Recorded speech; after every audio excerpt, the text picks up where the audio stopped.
nisi ustvarjen zato, da bi te nekdo skozi nucal, ma si ustvarjen zato, da lahko živiš, okusi življenje v vsem lepem stvarstvu, ustavi se, ni treba tudi vse danes narediti, ni nam treba biti vedno tako nervozen in živčen, lahko smo malo bolj sproščeni in noben ti ne bo zameril, če kdaj ne boš popoven. Je to, da sem duhovnik, da sem duhovnik in to, da mi je Bog tudi marsikaj zaupal, mi dal tudi te talente in darove, da lahko takole delam in ustvarjam. In nenazadnje za zaupanje ljudi, da so tudi se mi pustili približati. Pa zdaj imam tudi v Grosupljem enega fanta, ki je šel v bogoslovje. Jaz sem kar večkrat že takole v cerkvi rekel, ti fant, ki je šel za duhovnika, mu bom avto kupil. No, zdaj imam že enega bogoslovca in že zbiram denar za avto. Te je ostal policist in ti reče, v redu, ne vam dam opozorilo, kako sem vesel. Kak dobro občutek je, ko te nekdo opusti ali pa odpusti. Greh. Greh ali pa napako, pa neko nerodnost. In to lahko tudi prenesemo konkretno v življenje, realno življenje.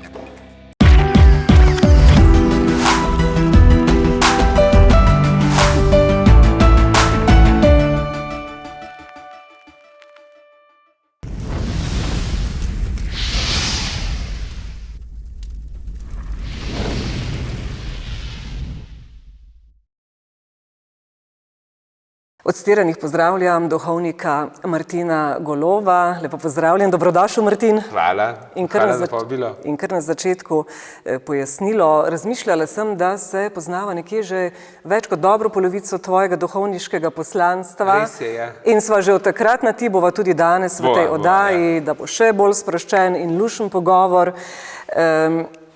V tretje gre rado, pravijo Martin. Prvič sva se nekje 7 let nazaj srečala v Srednji vasi pri Bohinju. V Bohinju, na to Grosupljem. Danes sva torej v taki lušni cerkvici svetega Ožbalta v Ožbaltu. Pa če te vprašam, kaj se je v teh letih v tvojem poslanstvu, v tvojem razmišljanju, dojemanju, delovanju najbolj spremenilo?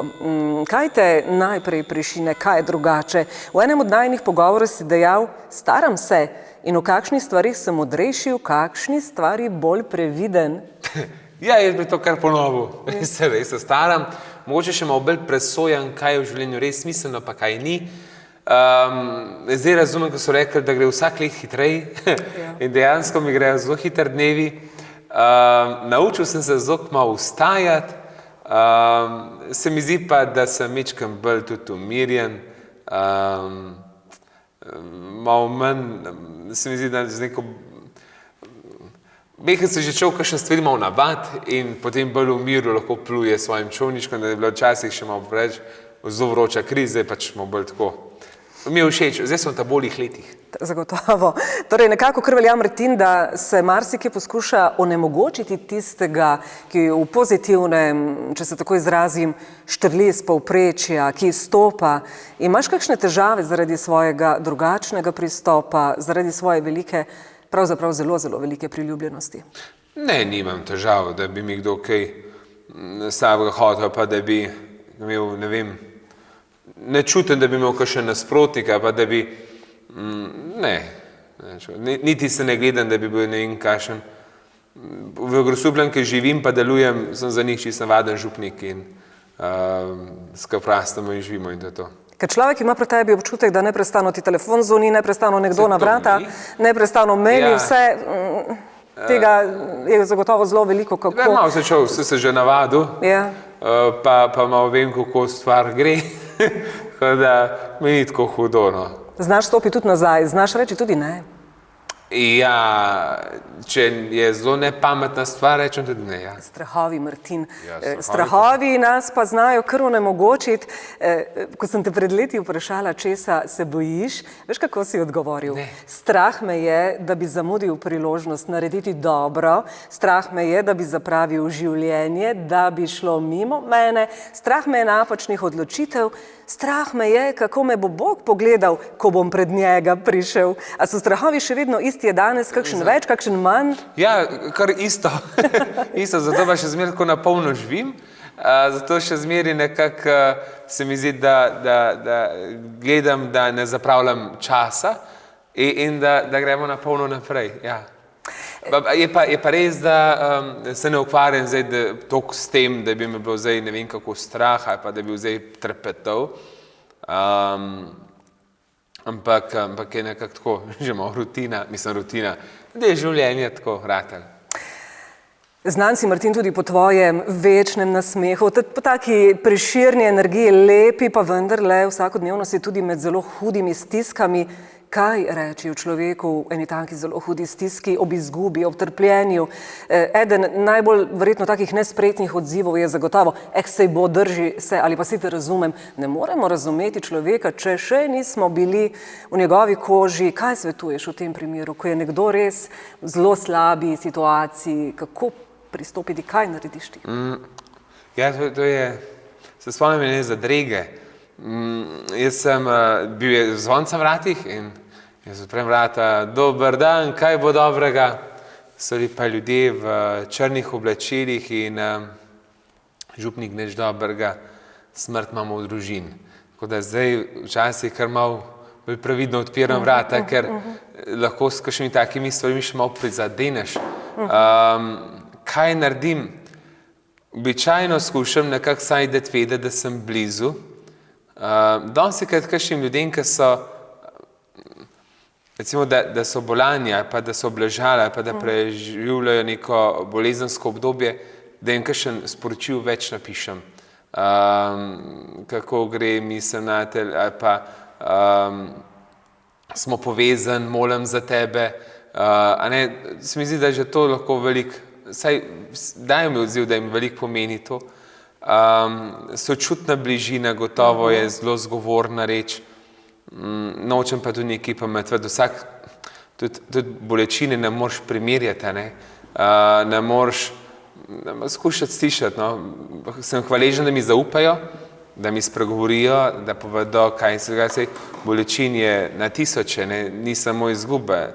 Je lahko, ne vem, so bolečine zaradi odnosov, pa iz osamljenosti, zaradi, se pravi, ko se dva krigata, zaradi družine, ogromno ljudi trpi zaradi odnosov v družini. Pa izkušam slišati o tem. Nikoli pa, da bi obsojal, ali pa da bi kaj preveč moraliziral, ali pa pametval. Običajno tudi te ljudje že malo se kaj tudi preberajo, pa se prej že poglobijo, malo se kaj že poznajo, pa vedo. Vse srečujem, vse sorte je, ampak sem hvaležen, da smem biti zraven. Lepo si rekel, zelo lepo si obesedil, poskušam jih slišati v tem, premalokrat slišimo. Prav zanimivo, kako sem zadnjič doživel, sem eno poroko imel in se mi prav posebej zahvalil, imela sem eno svojo izkušnjo, in ste se zahvalili, hvala, ker ste naju v najni stiski poslušal in naj niste obsojal. In se mi je to prav lepo zdela. Ja, tudi jaz sem križe. Tudi jaz sem križe in kaj jaz to kdaj komu kaj povem, ni moj namen, kaj jih povem, da bi zdaj mi popridgal, kako moram nas, ampak sam poslušaj, naravno drugega. Kako pa se lotiš zavisti, obrekovanja, nestrpnosti, zamir, predvsej je tega? Zagotovo tudi zaradi tvoje nadvse velike priljubljenosti se kdaj s temi bolj negativnimi, ne vem, če rečem, čustvi. Trudim se, da me ne bi kdo preveč kaj zamiril. To vseeno, gledam, tudi ker se mi zdi, da mislim, da imamo nekaj hudega naredil, pa ne vem, zakaj bi mi kdo kaj zamiril. Dej, če je kdo kaj ljubosumen, mu ne moram pomagati in lahko pa mirno povem, da je ljubosumje najbolj butast greh. Ljubosumje je najbolj butast greh. Zdaj, če ti kaj ukradeš, saj nekaj imaš. Če skočiš čez plot, saj ti si nekaj trenutkov lušenega, če tako rečem. Če si pa ljubosumen, pa nimaš čisto tega. Če si ljubosumen, si kar nekaj jezen, pa sploh ne veš, zakaj si jezen, pa še nečebe ne koristi ni.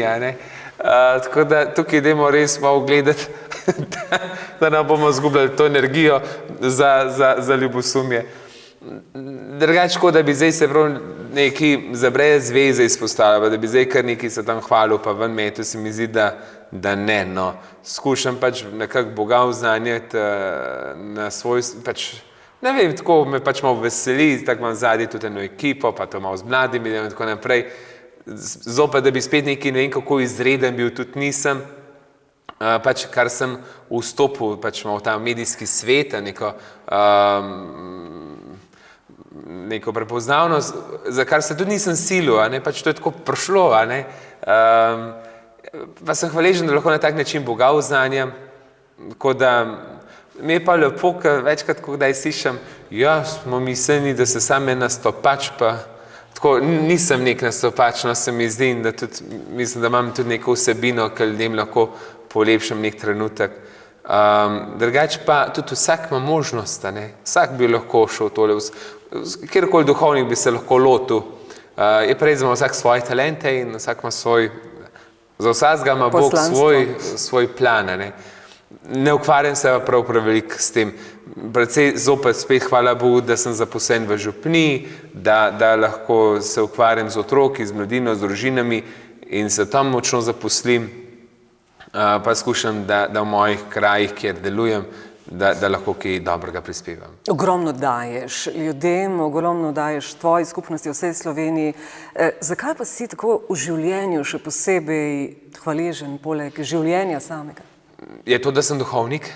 Da sem duhovnik in to, da mi je Bog tudi marsikaj zaupal, mi dal tudi te talente in darove, da lahko takole delam in ustvarjam.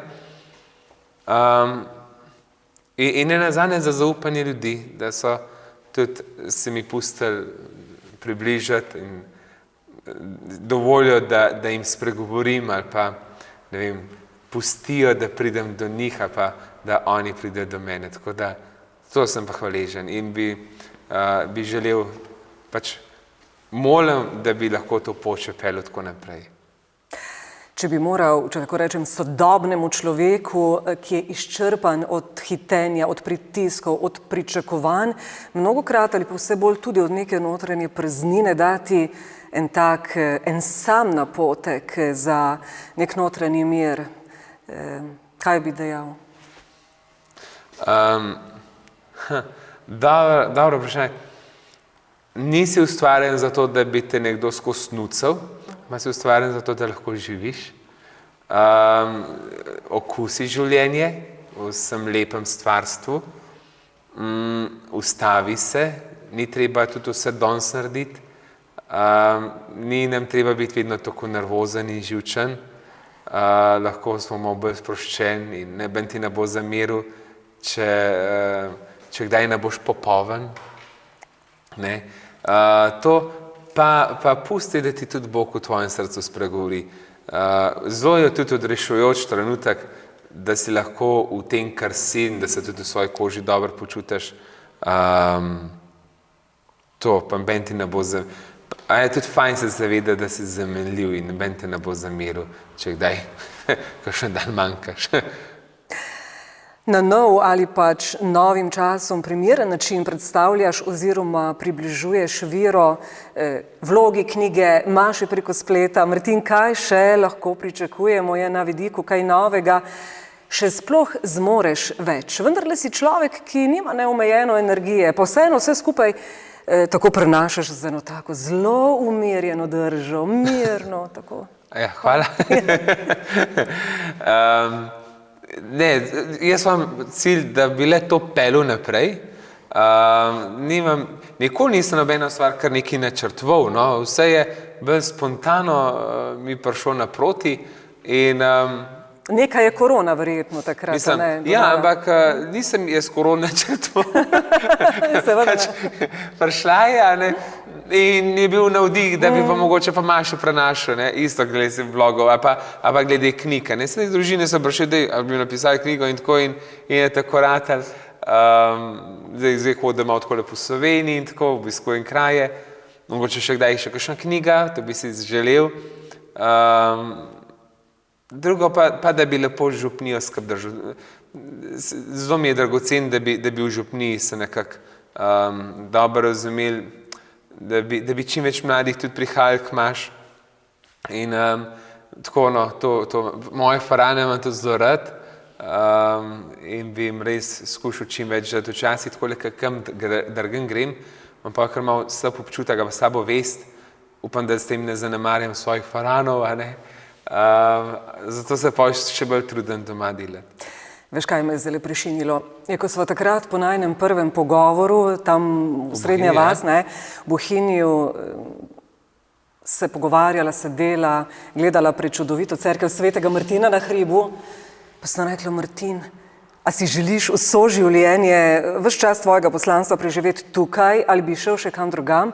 Pa si mi dejal, teh besed se dostikrat spomnim, si rekel: zavedam se, da nihče, noben človek ne nagovori vseh. Bil bi tukaj kje 10 let, potem bi šel še pa drugam. Potem si pristal v Grosuplju. Koliko močno si se, če tako rečem, udomačil v Grosuplju? Ti je fajn? Ali bi že šel kam drugam? Zdaj še ne. Še ne? Zdaj v Grosuplju sem zdaj 5 let pa pol in bi si želel še malo ostati. Zdaj sem dobro vse to spoznal, zdaj bi mi bil spet kar en šok, nekaj zased. Sem pa tudi vesel, da sem v Bohinju mi je bilo, sicer je bilo vse sorte, a načeloma mi je bilo pa zelo lušen in zelo lepo. In če bi jaz bil še zdaj v Bohinju, bi bila velika nevarnost, da bi se zapil. Ker sem je zelo dober. Lahko bi postala že taka cona udobja, kar pa za mladega fanta sploh ni dobro. Ker sem pa padel v novo župnijo, sem pa mogel spet od začetka. In tukaj sem mogel biti buden in živ. Tukaj ni bilo prostora za sanjanje. Tako da to sem vesel, bi pa želel, kukar bo pač Bog želel, ampak če pa že po moje, pa bi mogoče še ne 5 let bil siguran, da mogoče tele moje vročence, že kakšne, ki sem jih učil, že pa poročam. Brat Matija je bil letos novomašnik. Ja, moj brat Matija je novomašnik. Si sam za to odločil. Pa zdaj imam tudi v Grosuplju enega fanta, ki je šel v bogoslovje. Jaz sem kar večkrat že takole v cerkvi rekel: ti fant, ki je šel za duhovnika, mu bom avto kupil. Zdaj imam že enega bogoslovca in že zbiram denar za avto. Malo za šalo. Res sem, da je enega fanta, ki študira zdaj teologijo in je vstopil v bogoslovno semenišče in sem zelo vesel. Se mi zdi, da je tako, kot da je moj otrok šel v duhovniški poklic, ki sem ga že odprej poznal in ga spremljal in tako. Drugače pa delo za duhovne poklice po družinah, veste. Jaz nimam svojih otrok, da bi jih nagovarjal za duhovniški poklic, To morajo starši tudi malo molj za svoje otroke. Fajn je, če starši tudi malo svojim otroke, ti, kaj če bi šel pa ti za župnika. Pa je fajn, veste, starš, ki ima sina župnika, temu je najboljš. Ker župniki običajno veliko ljudi poznamo, recimo ati pa mami, se imata zdaj, odkar sem jaz župnik, res fajn. Na romenje, kamorkoli grem na romenje, starša sabo vzamem. Recimo, ne vem, v moji far je ena fajn zobozornica, se mi mami nove zobe zdrihtal. Ker so že, se splača imeti sina duhovnika, Pa še ali pa kar dva. Tudi mene nobena žena ne brani, da bi šel domov starše pogled, Moji bratje, ki imajo žene, oni ne morejo zdaj, ker vsak kičet k nam domov, pa, tam mlade, tudi zahtevajo svoj čas, jaz sem pa le svoboden. Kako pa zdaj, odkar je tudi Matija duhovnik sodeluje? Pa je vajen odnos kaj drugačen? Midva sva zelo dobra prijatelja, bi pa takole povedal, on mi vedno takole soboto enkrat pošlje pridgo, tole vmes pridgo, kam misliš? Pa preberem pridgo, predebatirava pridgo in mu rečem, da je kar pogumno pridgaj in tako. Torej pa je za nami še eno leto in pred nami novo, nepopisano, polno nekih možnosti in priložnosti pa preizkušenj. Martin, kako se ga lotiti, kako sprejeti to novo, negotovo? Kako ti začenjaš nova leta, pa ne zgolj koledarska, tudi nova obdobja v življenju, prelomnice? Imaš kak napotek? Gotovo nam je včasih pred nečim novim v strah, en tak adrenalin, kaj bo zdaj. Ampak najprej naučil sem se v gorah, če hočeš v hribih daleč priti, moraš želeti kratke korake. kratke pa počasne korake, ampak vztrajne. In isto, počas, vztrajno, pa iz dneva v dan lepo počas naprej. In ne se ustavljati. Fajn je malo tudi nazaj pogledati, ampak držati se pa kar tega trenutka in živeti. No, novo leto pa je tudi možnost za odpuščanje in spravo. Menda imamo na tem področju Slovenci kar dosti težav odpustiti, se spraviti, ne? Ampak ni tako preprosto. Ne moremo zgolj reči, aha, novo leto je, zdaj pa vse, kar je slabo, bomo pustili zadaj. Ste videla en tvoj posnetek pred kratkim, ko si rekel, dajmo odpustiti, življenje hitro mineva, gre mimo, pa morda več ne bo priložnosti odpuščanja. Ja, res je. In nedolgo nazaj sem bil v enem kraju, ko so me o tem spraševali. In tudi, če mogoče ne slišimo vedno besede oprosti, pa lahko vseeno ti začneš proces odpuščanja. To je res zelo, zelo dragocen, da človek to zna. Kaj je to fajn, ker znaš to tudi malo pozabiti, da znaš iti naprej. In bi to res vsakemu človeku prvošil. To je dejanje ljubezni. In dejansko, ko ti sebe zadržuješ, samega sebe pravzaprav tudi kar malo kaznuješ. In je vedno povabilo k temu. Je pa tako, koliko je dober občutek, ko te kdaj kdo spregleda, ko pa ti narediš napako. Ne vem, te ustavi policist in ti reče, v redu, ne vam bo, vam dam opozorilo, kako sem vesel, Kak dober občutek je, ko te nekdo opusti ali pa odpusti. Greh. Greh ali pa napako, pa neko nerodnost. In to lahko tudi prenesemo v konkretno življenje, realno življenje. Česa bi si v novem letu želel več? Ali zase? Nasplošno, med ljudmi. Da se znali čim več takole pogovarjati, kaj se midva, da bi se znali čim več mogoče ustaviti, da bi čim več pozorni do starejših in da bi vedno vzemali čas za mlajše in jim dajali pametne modrosti in kreposti. Pa ob koncu najnega pogovora bi seveda prosila za blagoslov ob koncu leta in za začetek novega. Ja, bom jaz kar tako naredil, ko znam, v Očeta in Sina in Svetega Duha. Amen. Za blagoslovljeno novo leto 2026, za mir med nami, medsebojno povezanost, za medsebojno slogo in da bi vsakmu človeku prepoznavali brata ali sestro, da nas vedno pri tem vodi in varuje Božji blagoslov v imenu Očeta in Sina in Svetega Duha. Amen. Slavimo Gospoda. Hvala, Martin, za pogovor in bom zaključila z besedami svete Katarine Sienske, za katere vem, da so ti blizu. Bodi to, kar si, postajaj to, kar Bog pričakuje od tebe in razsvetljiv boš svet. Martin, hvala in razsvetljuj še naprej. Hvala, Barbara. Hvala za čas pa za zaupanje. Z veseljem.